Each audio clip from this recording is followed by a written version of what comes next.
This is Decode Empires, where we uncover the power plays, hidden systems, and human stories behind the world's biggest illusions. Every nation has a face it shows to the world, and a truth it hides beneath the surface. Today, we travel into the heart of the world's most secretive nation, where an economy runs not on money, but on fear.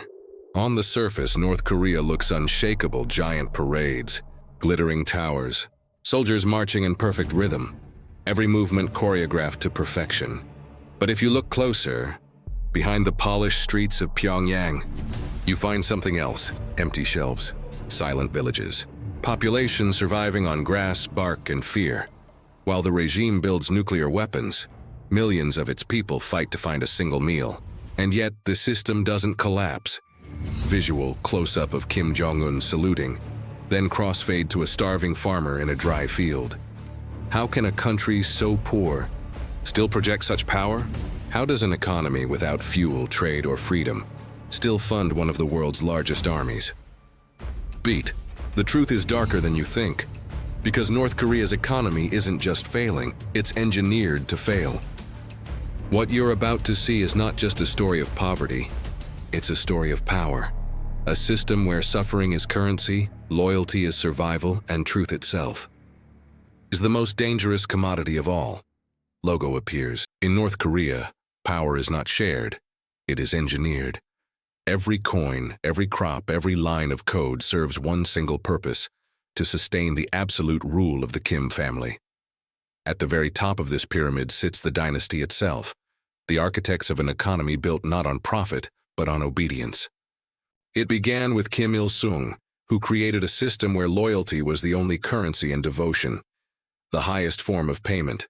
His son, Kim Jong-il, refined it, turning ideology into industry, black markets into secret bank accounts, and widespread poverty into a tool for control. Now Kim Jong-un has modernized it, using digital smuggling, cyber theft, and sophisticated propaganda to maintain a regime that survives even under the world's heaviest sanctions. For the Kim family, the economy was never truly about national wealth. It was always about survival. It was about ensuring that power flowed relentlessly upward, and fear flowed downward. Beneath the ruling family stands the second class, the Donju, or masters of money. They are North Korea's semi-rich elite, the shadow merchants who thrive in the gray area between legality and crime. Their entire existence is a trade, loyalty for luxury. Through their connections to the regime, they gain access to cars, modern apartments, and imported goods smuggled across the border from China. They are the essential bridge between the black markets and the ruling elite, a class that survives by pretending to be loyal while quietly breaking every rule just to stay afloat. In Pyongyang, they might sip imported whiskey and scroll through iPhones while the countryside starves. But even their wealth is temporary. It exists only because the regime allows it. A single whisper of disloyalty, and their fortune and often their lives can vanish overnight. In North Korea, prosperity isn't a right, it's a lease, and the terms can change without notice. Below them lie the masses, the 90% trapped in an economy meticulously designed to keep them dependent. Farmers, miners, factory workers, and soldiers all feed into a system where the reward for survival is simply the permission to keep working. The state controls their food, their movements, and even their thoughts. But out of desperation, the people have built something the regime could never fully control: the Jangmadang, the black markets born from famine and absolute necessity. Since the devastating famine of the 1990s, these shadow markets have quietly become North Korea's real economy. In these markets, mothers sell rice smuggled from China, children trade cigarettes and batteries, and families barter homemade goods just to get by. Here, for the first time, people learn the true concept of value, of earning, buying, and selling outside the state's suffocating control. The regime tolerates these markets, not out of kindness but out of cold calculation. They know that without them, rebellion might spread faster than hunger.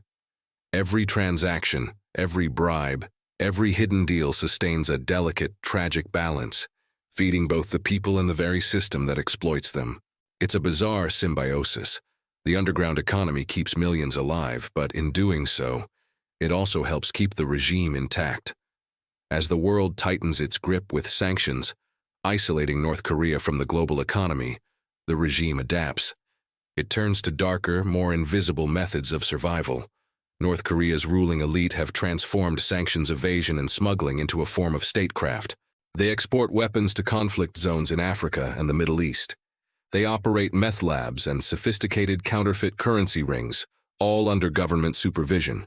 Thousands of North Korean workers are sent abroad, to Russia, China, and the Middle East. Their wages almost entirely seized by the state to fund the leadership's luxuries and weapons programs. And in the digital age, a new frontier has opened. When sanctions closed the borders, Kim Jong-un opened new frontiers online. The world built walls. North Korea built algorithms. From hidden rooms in Pyongyang, elite hackers, often trained since childhood, infiltrate global banks, cryptocurrency exchanges, and major corporations. Billions of dollars have been siphoned into the regime's secret accounts. Behind the carefully crafted facade of poverty and isolation, North Korea has become a quiet cyber superpower, stealing what it cannot produce. The emotional toll of living within this system is devastating. Former defectors speak of selling stolen factory goods just to buy a small bag of rice, or bribing officials for the right to travel a few kilometers to visit a sick relative. One woman recalls watching her neighbors disappear after being caught trading foreign currency. Their only crime was trying to survive. The irony is unbearable. The illegal markets, the smuggling, even the cyber theft, all these acts of defiance, are the very forces keeping the regime alive. North Korea's black economy doesn't threaten the system. It sustains it. From the gleaming palaces of Pyongyang to the muddy alley markets of Hamhung, one truth connects them all. North Korea's economy is not built to thrive. It's built to endure, no matter how many lives it costs. The system stands seemingly unbroken for now. But the cracks are widening. You've just witnessed one of the world's darkest systems of survival, a nation where control is currency and hunger is policy. But the story doesn't end here. At Decode Empires, we uncover the hidden mechanisms of power shaping our world, from secret economies to silent wars. If you believe these stories need to be told, then help us tell them. Like, share, and subscribe, and join us as we decode the empires that rule the world from the shadows. From the air, Pyongyang looks perfect. A city frozen in time, designed for display. Wide boulevards, spotless streets, and soldiers marching in perfect unison. Every citizen moves with a rehearsed precision, their lives a performance for the world. Giant red banners proclaim eternal glory for the supreme leader, painting a picture of power, discipline, and unbreakable unity.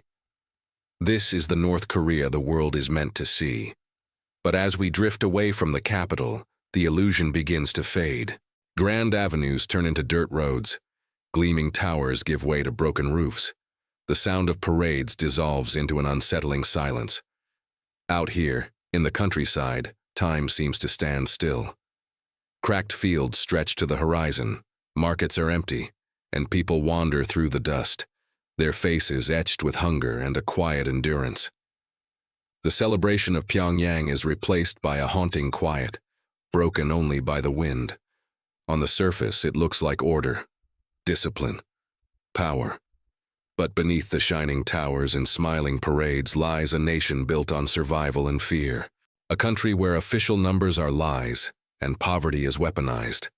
We see soldiers marching proudly under giant portraits of their leaders, then children scavenging for food near empty rail tracks. The contrast is chilling, almost surreal. It's like watching two different countries at once, one sculpted for propaganda, the other hidden in its shadows. This is North Korea's dark economy, a system that feeds on its own people to survive. As Pyongyang's neon lights dissolve into the flicker of candlelit shacks, and the rhythm of marching drums fades into the distant creak of an empty cart, the illusion of prosperity crumbles. We begin to see a truth that has been meticulously buried. In North Korea, survival isn't just a struggle, it's policy. The system isn't failing by accident. It was designed this way. Every grain of rice, every ration card, every small privilege is distributed based on loyalty, The regime's control isn't absolute because it provides for its people, but because it withholds. Hunger itself becomes an instrument of obedience. How does a bankrupt nation still manage to fund nuclear weapons and maintain absolute control over its people? The answer lies in this hidden economy, a complex web of informal markets, state-sponsored smuggling, and the exploitation of its citizens. For decades, the public distribution system, or PDS, was the heart of North Korean life.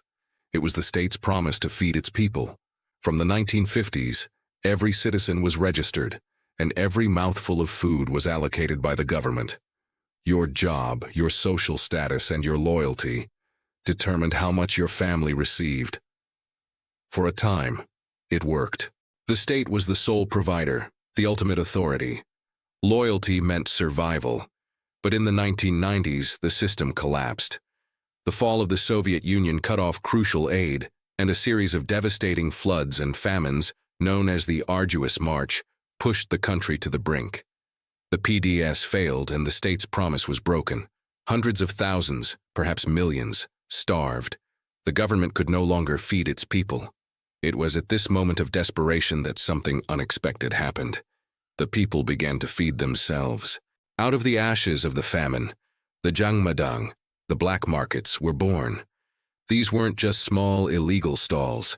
They became the new lifeline for the nation. Housewives, laborers, and even party officials started trading whatever they could find. Food grown in secret gardens, goods smuggled across the Chinese border, clothes, electronics, medicine, anything and everything appeared in these bustling, chaotic markets. These markets were technically illegal. The state, which preached self-reliance while demanding total dependence, saw them as a threat to its authority. Police would conduct raids, confiscating goods and arresting sellers. But they couldn't stop them. The Jangmadang were too essential. The state had a choice: let its people starve and risk collapse, or turn a blind eye to the very capitalist activities it officially condemned. So, a strange unspoken agreement was formed. The markets were allowed to exist, but under the state's watchful eye. Officials began to demand bribes, or stall fees, from the merchants. This wasn't just petty corruption. It was the state finding a new way to profit from its people's desperation. The black markets, born from the failure of the state, were now being taxed by it. This became a new, crucial source of revenue for the regime. The money flowed upwards, from the pockets of struggling merchants to the coffers of the elite. This shadow economy is now estimated to be a massive part of North Korea's GDP, perhaps as much as 40%. It's a system run by the Donju, or masters of money. These are the new rich of North Korea, a class of entrepreneurs who have mastered the art of navigating this corrupt system. They're involved in everything from running restaurants and transport services to financing large-scale construction projects.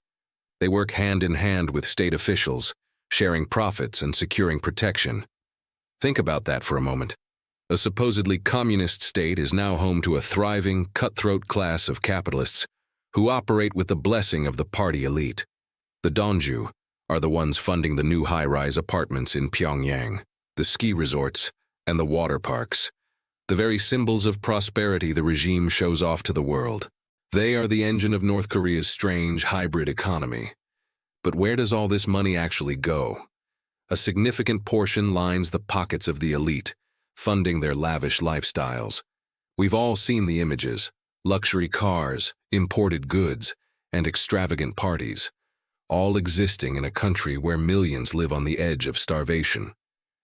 This is the price of loyalty in North Korea. The elite are kept happy, their allegiance secured, while the rest of the population struggles to get by. However, the dark economy serves a much more sinister purpose. It is the financial engine that fuels North Korea's military ambitions. While the people trade scraps in the market to survive, the state is engaged in far more sophisticated and illicit activities on a global scale. North Korea has a network of state-owned enterprises, known as Office 39 companies, that are dedicated to earning foreign currency for the regime.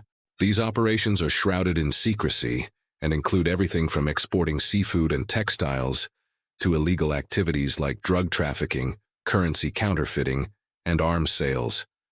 They even send tens of thousands of their own citizens to work overseas in places like China and Russia, under brutal conditions, with the state confiscating up to 90% of their wages. These are not just workers. They are a source of hard cash for Pyongyang. And then there are the cyber attacks. North Korea has cultivated an army of elite hackers who have stolen billions of dollars from financial institutions and cryptocurrency exchanges around the world. It is one of the most audacious and successful state-sponsored criminal enterprises in modern history. This stolen money doesn't go to feeding the hungry or rebuilding crumbling infrastructure. It goes directly into funding the nuclear weapons and ballistic missile programs. This is the ultimate paradox of North Korea. The suffering of its people, the corruption, the black markets, it all feeds back into the system, strengthening the regime's grip on power and funding the weapons that make it a global threat. The Kim Dynasty has masterfully turned its biggest weakness, a failed economy, into its greatest strength. It has monetized misery. The international sanctions designed to cripple the regime have, in some ways, only fueled this dark economy. By cutting off legal trade, sanctions push the state further into illicit activities, making it more reliant on smuggling and cybercrime. The regime has proven to be incredibly resilient and adaptable, always finding new ways to circumvent restrictions and secure the funds it needs. So we are left with a chilling reality. The mother feeding her child in a dusty village, the merchant paying a bribe to keep her stall open, the laborer toiling in a foreign country. They are all, in their own way, unknowingly funding the system that oppresses them. Their struggle for survival is the fuel that keeps the machine of the state running. We see the smiling faces in Pyongyang's parades and the cold, determined faces of the soldiers. We see the crumbling farmhouses and the gleaming missiles. They are not contradictions. They are two sides of the same coin. One exists because of the other. The illusion of prosperity is paid for by the reality of poverty. The power of the state is built upon the powerlessness of its people. As we look at these final haunting images, a mother's quiet resilience, a soldier's unquestioning loyalty, a factory chimney smoking against a gray sky, the truth becomes clear. The system isn't broken. It's working exactly as intended. In North Korea, even hunger has a price. Ever wondered how a country could build an empire on an illusion? How it could promise paradise, only to deliver a nightmare? To understand North Korea, we have to go back to the beginning. The year is 1945. The Japanese empire has crumbled, and the Korean peninsula, a land with a soul stretching back millennia, is sliced in two. Foreign powers, ignorant of its history and its people, draw a line on a map. The Soviets take the north, the Americans the south. And out of this chaos, a young guerrilla fighter named Kim Il-sung emerges. With Moscow's backing, he doesn't just build a government, he forges a cult, a nation sculpted entirely in his own image. In the early days, his promise was electrifying. Jushe, or self-reliance. This wasn't just a policy, it became a national religion. Every citizen was told they were architects of a paradise, free from the meddling of outsiders, where unity and iron discipline would pave the road to glory. But Jushe was a cruel paradox. It was a philosophy designed to isolate its people from the world while binding them completely to the state. Self-reliance twisted into total dependence. Empowerment became absolute control. Kim Il-sung promised a utopia built on their own strength, but in reality, isolation became his greatest weapon and his people's most enduring curse. Imagine this. It's the 1960s, and North Korea is the world's economic miracle. With Soviet aid, Chinese trade, and the sheer force of its people's labor, Pyongyang's factories are roaring. Steel, coal, and heavy machinery pour out at a rate that even the burgeoning South Korea can yet match. The state propaganda machine works overtime, blasting slogans like, "We have everything we need," across the airwaves. Massive statues of the great leader rise from the ground, new highways cut through the landscape, and posters everywhere depict a vibrant workers' utopia. For a fleeting, intoxicating moment, The illusion looked real, but illusions, by their very nature, are fragile. By the 1970s, the first cracks appeared. The Soviet Union, once a generous patron, started calling in its massive loans. Western creditors, initially intrigued by North Korea's industrial ambitions, slammed their doors shut as the country began to default on its debts. The isolation that was once a point of pride now tightened like a noose. Technological progress froze. Agriculture, neglected in favor of heavy industry, began to stagnate. Innovation was stamped out, replaced by rigid ideology. The regime made a fateful choice. It silenced the economists and engineers, the very people who could have fixed the problems. In their place, it promoted loyal party members whose only skill was obedience. Production numbers were faked, reports were forged, and the grand illusion of progress was maintained by one thing and one thing only: fear. By the 1980s, the gap between reality and fantasy had become a chasm. While South Korea was embracing capitalism and becoming a global tech powerhouse, the North doubled down on Juche, a slogan now hollow, meaningless, and dangerously out of touch. The regime kept order through a potent mix of fear and fantasy, convincing its citizens that their suffering was a noble sacrifice, their isolation a patriotic duty. But beneath this carefully constructed facade, the entire system was rotting from the inside out. Then came the 1990s, the decade North Koreans would come to know as the Arduous March. The collapse of the Soviet Union wasn't just a political event. For North Korea, it was a death sentence. Overnight, its lifeline of cheap fuel, fertilizer, and food aid vanished. The industrial machine, once the pride of the nation, ground to a screeching halt. Without fertilizer, the crops failed. Without fuel, the trains stopped running. Without power, the country was plunged into darkness. And then, the people began to die. The exact number is lost to history, but estimates suggest that between 1 and 3 million North Koreans starved to death. Entire villages simply disappeared from the map. Desperate parents sold their furniture, their clothes, and in the most heartbreaking cases, their own children, just for a handful of food. People were forced to eat grass, tree bark, and corn husks to survive. Yet even as the famine ravaged the countryside, the regime continued to export food to support its military and pamper its elites. The capital city, Pyongyang, remained a brightly lit island of privilege while the rest of the country faded into dust. The famine wasn't an unfortunate accident. It was a weapon. In North Korea, the state discovered that starvation was the ultimate tool for deciding loyalty. If you worked for the state, you might eat. If you questioned it, you would vanish. Through the crucible of hunger, the regime forged its most powerful form of control. Food became a political currency, used to purchase silence and devotion. Those who obeyed the state were given a chance to survive. Those who doubted it were left to starve.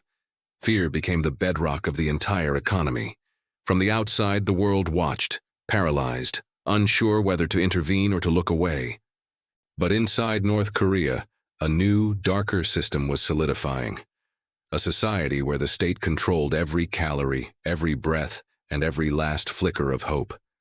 By the end of the 1990s, the grand dream of self-reliance had completely collapsed, revealing the ugly truth it was designed to hide.